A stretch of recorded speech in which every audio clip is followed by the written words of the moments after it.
Students, इस video में अब हम कंडक्टेंस से आगे चल रहे हैं और हम पढ़ेंगे speed of ions, Arrhenius theory of electrolytic dissociation. Speed of ions, ionic mobility या आयनिक चालकता। हम अगर इनफाइनाइट डाइल्यूशन की बात करें, जैसा कि हम लास्ट वीडियो में कर रहे थे, तो अनंत अनुता पर प्रत्येक विद्युत अपघटक पूर्ण रूप से आयनित हो जाता है। परंतु फिर भी अगर हम इलेक्ट्रोलाइट्स की बात करें अलग अलग, तो उन सबकी तुल्यांकी चालकताएं एक दूसरे से बहुत अलग अलग होती हैं। इसका कारण क्या है? तो इसका जो मुख्य कारण है वो है आयंस की गति। जैसे एग्जाम्पल लें तो इनफाइनाइट डाइल्यूशन या अनंत अनुता पर HCl की तुल्यांकी चालकता सोडियम क्लोराइड की तुल्यांकी चालकता से लगभग 3 गुना अधिक होती है। यानी HCl की तुल्यांकी चालकता सोडियम क्लोराइड से 3 टाइम्स मोर है, जबकि दोनों में क्लोराइड आयन तो कॉमन है। तो इसका मतलब स्पष्ट हुआ कि H आयंस की जो गति है वो सोडियम आयंस की तुलना में 3 गुना अधिक है, 3 टाइम्स मोर है। चूँकि आयन की गति दिए गए विभव जो हम पोटेंशियल अप्लाई करते हैं उसके साथ बदलती है, इसलिए इसकी गति के लिए आयनिक गतिशीलता शब्द उपयोग किया। जो आयनिक गति है उसका डिपेंडेंस किस पर है? जो विभव या जो पोटेंशियल या जो प्रतिरोध लगाया जाता है। इसलिए हमने इसको आयनों की गति को हमने एक नाम दिया है आयनिक गतिशीलता या आयनिक मोबिलिटीज़। अगर आयनिक मोबिलिटीज़ या आयनिक गतिशीलता को परिभाषित करना हो तो हम ऐसे लिखेंगे कि 1 वोल्ट प्रति सेंटीमीटर विभव प्रवणता पर किसी आयन द्वारा प्रति सेकंड तय की गई दूरी आयनिक गतिशीलता कहलाती है। यानी पर वोल्ट पर सेंटीमीटर पोटेंशियल पर कोई भी आयन कितनी एक सेकंड में कितना डिस्टेंस ट्रेवल करता है, दैट इज़ कॉल्ड आयनिक मोबिलिटीज़। आयनिक चालकता से आयनिक मोबिलिटीज़ को कंफ्यूज नहीं करना है, दोनों अलग अलग हैं। यानी आयनिक कंडक्टेंस और आयनिक मोबिलिटीज़ दोनों अलग अलग हैं, पर ये दोनों एक दूसरे से संबंधित हैं। कैसे संबंधित हैं? कि अगर हम इनफाइनाइट डाइल्यूशन या अनंत अनुता लेते हैं तो लैम्डा इनफाइनाइट C यानी कैथोड पर जाने वाले, तो lambda infinite C is directly proportional to U और lambda infinite A is directly proportional to V। अब U और V क्या है? तो U और V जो है वो पॉजिटिव और नेगेटिव आयंस की आयनिक मोबिलिटीज़ या आयनिक गतिशीलताएं हैं। और हम लिख सकते हैं lambda infinite A is equals to KV और lambda infinite C is equals to KU। अब अगर हम टोटल लिखना चाहें तो लैम्डा इनफाइनाइट किसके बराबर हो जाएगा? Lambda infinite of C plus lambda infinite of A and that is equals to KU plus V। K क्या है? एक कांस्टेंट है सभी इलेक्ट्रोलाइट्स के लिए। आयनिक कंडक्टेंस को हम ओम इनवर्स में और आयनिक मोबिलिटीज़ को हम एक पोटेंशियल ग्रेडियंट के रूप में लेते हैं और पोटेंशियल ग्रेडियंट के लिए सेंटीमीटर या पर सेकंड में व्यक्त होता है। तो K जो है उसका मान क्या हो जाएगा? 1 फैराडे के बराबर, और 1 फैराडे की वैल्यू होती है 96500 कूलम। तो हम लिख सकते हैं कि lambda infinite of C cathode की ओर जाने वाले cations is equals to F into U और लैम्डा इनफाइनाइट ऑफ एनायंस या A is equals to F into V। अगर हम ये कहें दूसरे शब्दों में कि जो आयंस की मोबिलिटी या गतिशीलता है उसको निकालने के लिए हमें सिर्फ क्या करना है? हमें आयनिक कंडक्टेंस को फैराडे के मान से डिवाइड कर देना है, तो हमारे पास आयनिक गतिशीलता आ जाती है। अब जो है डिफरेंट आयनिक मोबिलिटीज़ की वैल्यू लेते हैं, तो हमें टेबल में दिखाई दे रही है। तो जैसे पॉजिटिव आयंस की है तो देखें हम तो धनायन की सबसे ज़्यादा है 36.24 उसके बाद लिथियम, सोडियम, पोटेशियम धीरे धीरे बढ़े, फिर सिल्वर कम हो गया, अमोनियम और ज़्यादा है, फिर मैग्नीशियम, कैल्शियम, बेरियम सेम है, और बेरियम के बाद रुहीडियम। तो इस तरह से कुछ आयंस की मोबिलिटी लगभग सेम है, कुछ की थोड़ी ज़्यादा कम है, पर सबसे ज़्यादा आयनिक गतिशीलता हाइड्रोजन की है। उसी तरह से अगर हम ऋणायन की बात करते हैं तो ऋणायन में भी हाइड्रोक्साइड आयन की आयनिक मोबिलिटी, आयनिक गतिशीलता सबसे ज़्यादा है। उसके बाद फ्लोराइड, क्लोराइड, ब्रोमाइड, आयोडाइड यानी हैलाइड्स में भी धीरे धीरे आयनिक मोबिलिटी फ्लोराइड से आयोडाइड की तरफ जाते हुए बढ़ रही है। फिर एसीटेट की बहुत कम है, एक वीक इलेक्ट्रोलाइट है। कार्बोनेट की एक जैसी है। सल्फेट और ऑक्सलेट भी लगभग सेम है। तो इस तरह से हाइड्रोजन और हाइड्रोक्साइड दो की आयनिक मोबिलिटी सबसे ज़्यादा है। आयनिक गतिशीलता को या आयनिक मोबिलिटी को कैलकुलेट करना हो तो हम क्या ले लेंगे, आयनिक चालकता या आयनिक तुल्यांकी चालकता, और उसको हम डिवाइड कर देंगे फैराडे से, तो ये आ जाता है कैलकुलेशन में। तो इस प्रकार से जब हमको इसकी वैल्यू कैलकुलेट करनी हो तो तुल्यांकी चालकता के साथ तो ये आ जाती है 0.003624 centimetre square second inverse volt. अब लैम्डा इनफाइनाइट का डिटर्मिनेशन यानी अनंत अनुता पर अगर हमें चालकता निकालनी है तो हम उसका कैसे निकालें। कोलराउश का नियम हम थोड़ा सा बाद में पढ़ेंगे, थोड़ा सा हमने पहले पढ़ लिया है, थोड़ा हम बाद में पढ़ेंगे। और इसमें जो डायग्राम की बात हो रही है 5.6 वो हम आपको नेक्स्ट वीडियो में पढ़ाऊंगी। तो कोलराउश ने स्ट्रॉन्ग इलेक्ट्रोलाइट्स के लिए एक नियम निकाला, लैम्डा सी यानी at C concentration is equals to lambda infinite minus B under root C. B and C concentration है, बी कांस्टेंट है, और अगर ग्राफ खींचा जाता है लैम्डा सी और अंडर रूट सी के बीच में, तो एक जो ग्राफ आता है उसको हम लीनियर ग्राफ आ रहा है, और उस लीनियर ग्राफ को हम एक्सटेंड करके एक्सपोनेंशियल में पीछे जाके अनंत अनुता पर, इनफाइनाइट डाइल्यूशन पर स्ट्रॉन्ग इलेक्ट्रोलाइट्स की तो तुल्यांकी चालकता निकाल सकते हैं, लेकिन दुर्बल या वीक इलेक्ट्रोलाइट्स की, जो कि विलयन में बहुत ज़्यादा सीमा तक, बहुत ज़्यादा आयनित अवस्था में नहीं रहते, उनकी तुल्यांकी चालकता निकालना संभव नहीं है। तो अब तुल्यांकी चालकता वीक इलेक्ट्रोलाइट्स की निकालने के लिए कोलराउश के नियम में हमने दो अलग से विधियां ली, जिनके द्वारा किसी भी एक के द्वारा हम अनंत अनुता पर तुल्यांकी चालकता दुर्बल अपघट्यों की गणना कर सकते हैं। पहली विधि क्या है, इसमें हम धनायन और ऋणायन की तुल्यांकी आयनिक चालकताओं की गणना करते हैं। पहले आयनिक इक्विवेलेंट कंडक्टेंस की कैलकुलेशन करके दोनों को जोड़ देते हैं, और जोड़ने पर क्या आ जाता है, वीक इलेक्ट्रोलाइट्स की इक्विवेलेंट कंडक्टेंस।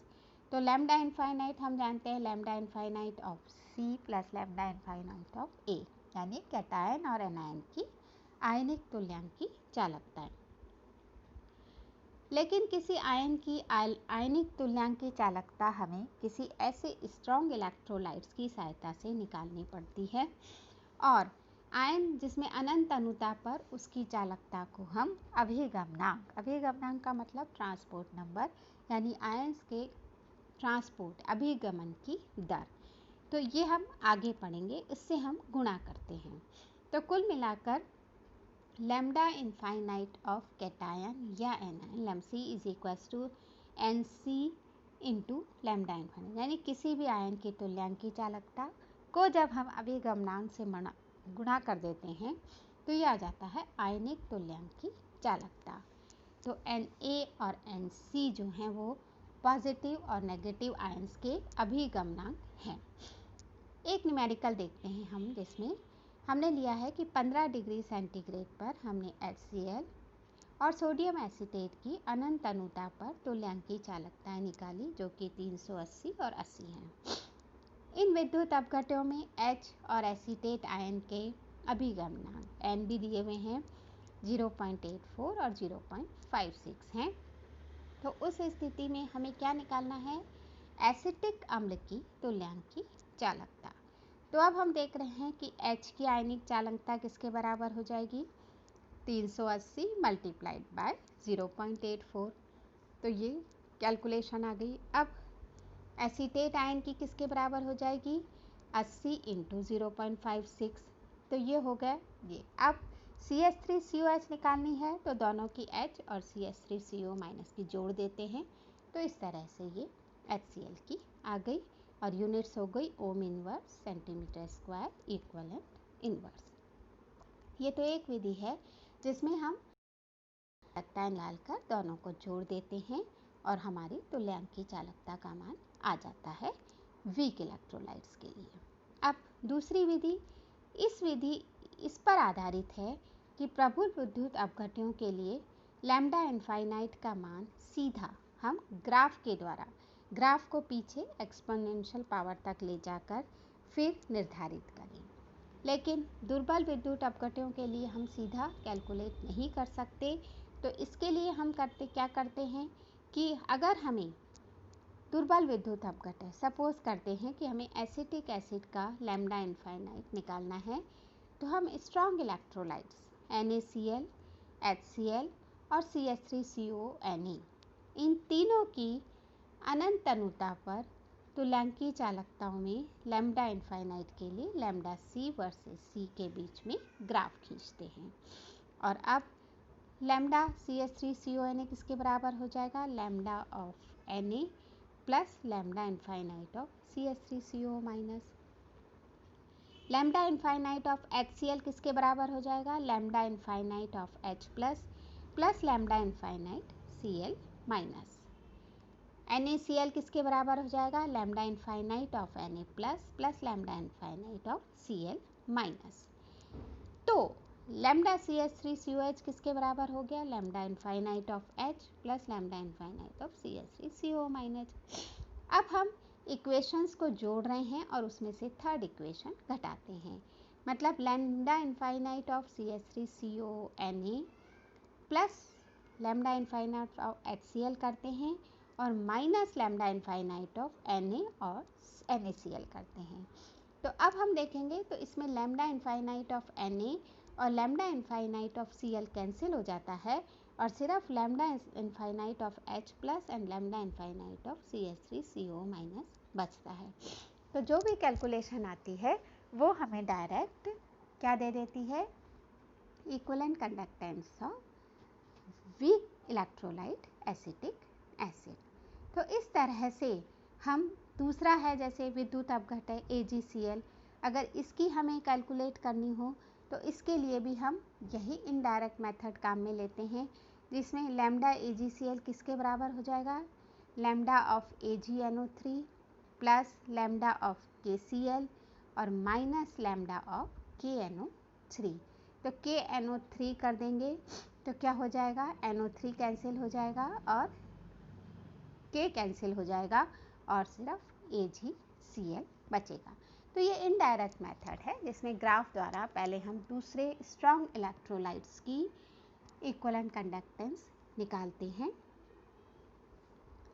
अब हम बहुत इंपॉर्टेंट टॉपिक पे आ रहे हैं और वो है अर्हेनियस थ्योरी ऑफ इलेक्ट्रोलाइटिक डिसोसिएशन, विद्युत अपघट्य वियोजन, यानी अर्हेनियस थ्योरी का विद्युत अपघट्य वियोजन सिद्धांत। तो अर्हेनियस ने 1887 में विद्युत अपघटनी वियोजन सिद्धांत दिया और जिसके द्वारा उन्होंने क्या बताया कि विद्युत अपघट्य के व्यवहार, किस तरह से इलेक्ट्रोलाइट्स व्यवहार करते हैं, बिहेवियर करते हैं, उसको समझाने में मदद मिली। और भी कई चीज़ें इससे जो मॉडर्न जो हमने अप्लाई की हैं अभी आधुनिक, उसके भी एक बेस मिला।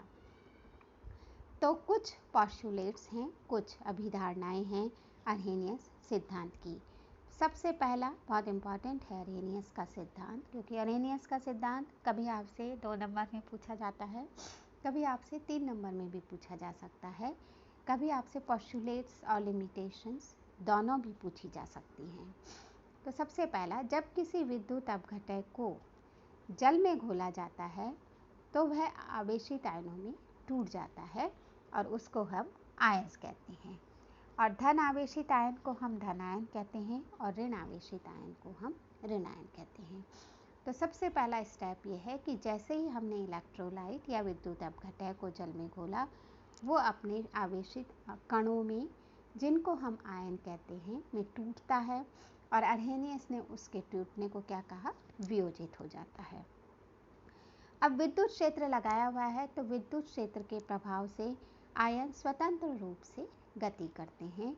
धनात्मक आयन कैथोड की ओर और ऋणात्मक आयन एनोड की ओर गति करते हैं और आयंस का यह अभिगमन विलयन में विद्युत धारा के प्रवाहित होने के लिए उत्तरदायी। हम जानते हैं कि विद्युत धारा का प्रवाह आयंस के द्वारा होता है, इसलिए आयंस का एक स्थान से दूसरे स्थान पर जाना विद्युत धारा का प्रवाह के लिए उत्तरदायी है। अब कंडक्टेंस या चालकता, वो भी आयनों की प्रकृति और आयनों की संख्या पर निर्भर करती है। तो इस दूसरे पॉइंट में 3 चीज़ें एक साथ हैं कि पहले तो विद्युत क्षेत्र का प्रभाव है, उसके से आयन स्वतंत्र रूप से गति कर रहे हैं। पॉजिटिव आयंस कैथोड की तरफ, नेगेटिव आयंस एनोड की तरफ जा रहे हैं।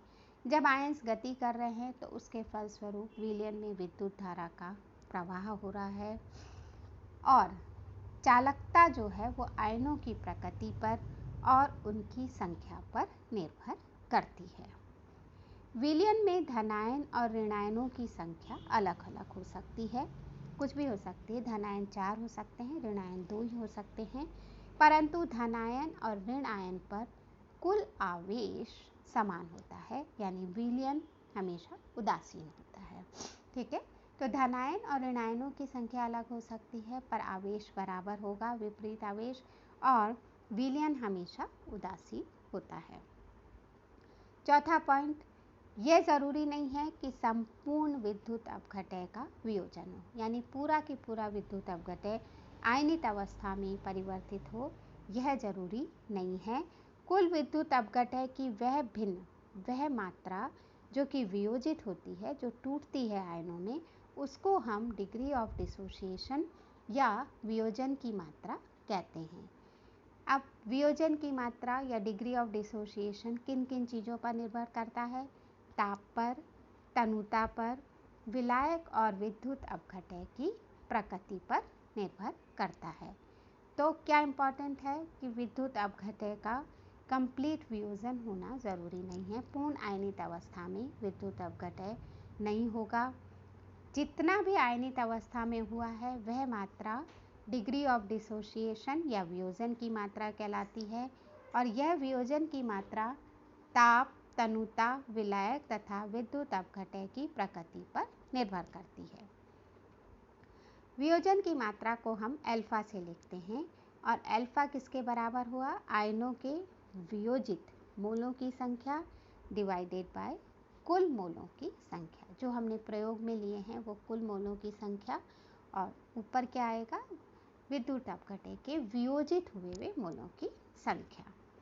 विलयन में आयन तथा अवियोजित अणुओं के मध्य हमेशा एक साम्य अवस्था बना रहता है और इस साम्य अवस्था को हम क्या कहते हैं? आयनिक साम्य। तो आयनिक साम्य क्या है? आयंस और अवियोजित अणुओं के मध्य एक साम्य। तो AB is in equilibrium with A plus B minus. विद्युत अपघटक के गुण उसके आयंस के गुण होते हैं और आयंस विलयन आप थर्ड ईयर में पढ़ेंगे। इसलिए विलयन के क्या क्या गुण हैं? तो देखो, विलयन के गुण हैं परासरण दाब, वाष्प दाब में अवनमन यानी वाष्प दाब में कमी, हिमांक यानी फ्रीजिंग पॉइंट में कमी, क्वथनांक यानी बॉइलिंग पॉइंट में बढ़ना। तो ये जो है विलयन के गुण हैं और ये सब विलयन के गुण अणुओं की संख्या पर निर्भर करते हैं और जो प्रत्येक आयन जो है वो एक अणु कण के समान व्यवहार करता है। यदि अणु आयनित अवस्था में 2 आयन देता है तो फिर वो 2 अणु के बराबर कार्य करेगा। ठीक है, तो विद्युत अपघटय के जो गुण हैं वो आयन्स के गुण होते हैं। अब विलयन के जितने भी गुण हैं वो अणु संख्य गुण हैं, वो अणुओं पर निर्भर करते हैं। एक आयन एक अणु के रूप में कार्य करता है और अणु अगर अभी कण जो है वो अणु के रूप में कार्य करता है। अगर अणु आयनित हो जाता है, वो 2 आयन्स बनाता है, तो फिर 2 अणु के रूप में कार्य करेगा। इस तरह से जितने भी ये पोस्टुलेट्स थी, इनके आधार पर अर्हेनियस ने जो है वो तनुता के साथ तुल्यांकी चालकता के मान में वृद्धि क्यों होती है उसको समझाया। जैसे जैसे हम विलयन को डाइल्यूट करते हैं, पानी ऐड करते जाते हैं, तो वियोजन की मात्रा पर निर्भर करता है। अतः तनुता के साथ विलयन में आयनों की मात्रा बढ़ती जाती है और चूंकि विलयन में आयनों की मात्रा बढ़ रही है तो तुल्यांकी चालकता का मान भी बढ़ता है। जब हम बहुत डाइल्यूट कर देते हैं तो ये मान लेते हैं, ये माना जाता है कि विद्युत अपघटय जो है वो पूर्ण रूप से आयनित अवस्था में आ गया है और उस वक्त हमारी तुल्यांकी चालकता का मान मैक्सिमम या अधिकतम होता है। तो डिग्री ऑफ डिसोसिएशन या वियोजन की मात्रा को हम कैसे लिख सकते हैं? अल्फा बराबर lambda V upon lambda infinite. Lambda V क्या है? वी आयतन पर तुल्यांकी चालकता और लैम्डा इनफाइनाइट क्या है? अनंत तनुता पर तुल्यांकी चालकता। यानी एक निश्चित आयतन पर तुल्यांकी चालकता और अनंत तनुता पर तुल्यांकी चालकता का जो अनुपात है वो हमें वियोजन की मात्रा देता है। तो इस तरह से अर्हेनियस के सिद्धांत में अभिधारणाएं वियोजन की मात्रा और तुल्यांकी चालकता का संबंध हमने पढ़ा।